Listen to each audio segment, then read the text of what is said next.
Well, hi everyone, this is Bob the Science Guy, and today we're going to talk about everybody's favorite subject, quadratic equations. Let's look at a couple of different ways to solve them. You pick the one that works best for you. Well, here's a typical quadratic equation that we may have seen in our classes before. X squared minus 5x plus 6 equals 0. Now what we have here is a constant a times x squared plus a constant b times x plus c equals 0. And in this case, a would be 1, b would be -5, and c would be 6. Now let's look at a couple of different ways to solve this quadratic equation. The first one is to do what's called FOIL it, which basically is just factorizing it. And we're normally taught to say x plus something times x plus something will result in this. So here we have x times x would give us the x squared, so we're golden with that. And then we want to come up with two numbers that when multiplied together give us plus 6, and when added together give us -5. I think it's pretty obvious what we're dealing with here is a -2 and a -3. So our final form would be x minus 2 times x minus 3. Now before we go on to the next method of solving quadratic equations, let's just have a quick look at this FOIL method. Now one thing that I do want to point out with this particular set of equations here is notice that when I first started to solve this, I wrote x plus something times x plus something. This is a pretty common thing that I saw in high school.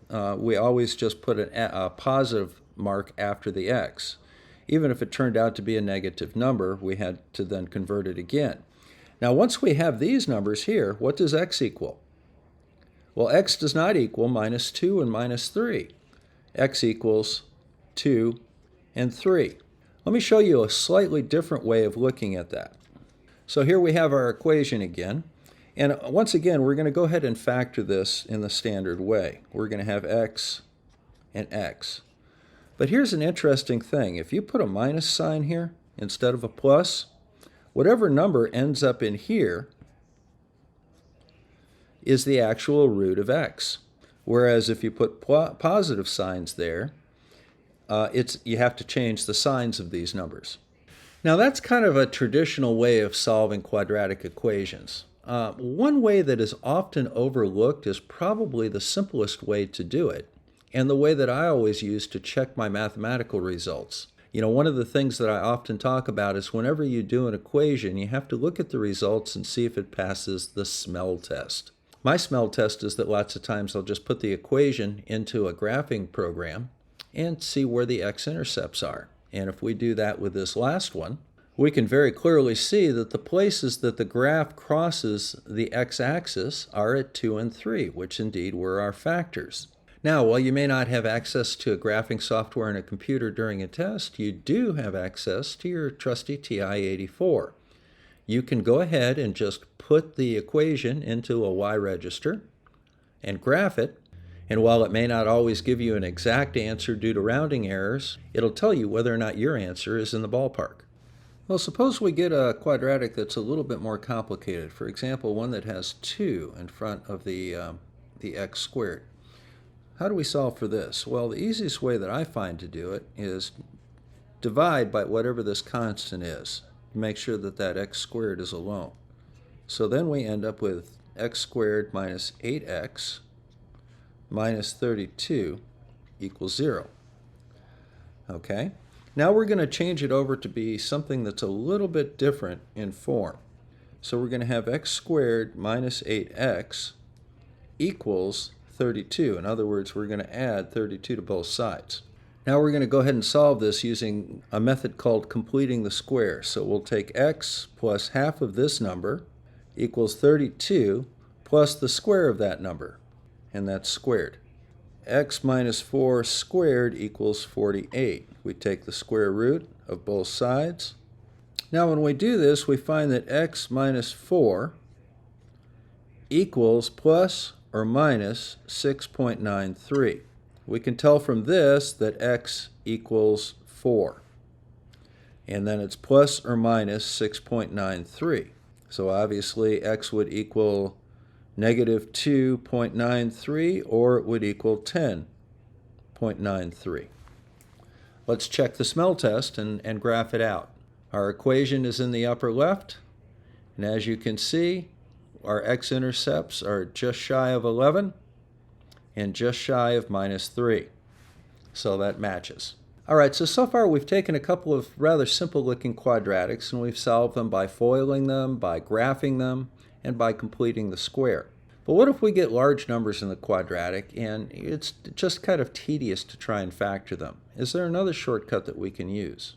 Let's have a look at a more complex problem. Let's look at this one here. We've got 2x squared plus 120x plus 1798 equals 0. Big numbers, scary numbers. Let's kind of knock this down to size a little bit. I always find it's easiest if we have the leading term, the x squared, with a coefficient of 1. So let's just divide everything by 2 and we end up with this. Normally what we would start is by factoring 899 and trying to find two numbers that when multiplied together come up to 899, but when added together come up to 60. Maybe that's the wrong way to look at it. Let's look at this number right here. What are two numbers that when added together equal 60? Well, obviously 30 plus 30 comes to mind. So does 45 plus 15, 55 plus 5. Notice something about the pattern that we're seeing here. 45 is 15 more than 30. 15 is 15 less than 30. 55 is 25 more than 30, and 5 is 25 less than 30. So what we're dealing with here is we have two numbers, 30 plus u, and we have 30 minus u. So if we add these together, 30 plus 30 equals 60. Positive u minus u is no u, so it's still 60.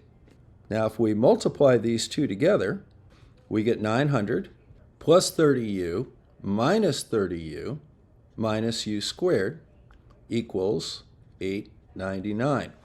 Well, let's go ahead and solve for u. If we subtract 899 from both sides, we get 1 minus u squared equals 0. What's u squared? Well, obviously, u squared equals 1. So u equals plus or minus 1. Why don't we have to worry about which one it is? Because we're adding u and subtracting u. If we use 1, we get 31 plus 29. If we use negative 1, we get 29 and we get 31. So what's the bottom line here? There are a number of different ways to solve quadratics. Some more standard, some a little bit more creative. The key to it is do whichever way is easiest to give you the answer that you have, and then see whether or not that answer passes the smell test. And by the smell test, you can always throw it into your graphing calculator and see about where the x-intercepts are, and that'll tell you whether or not you're on the right track. So, this is Bob the Science Guy. Next time we'll have a look at a little bit different math. We'll look at the rate of change and see how easy that is to figure out.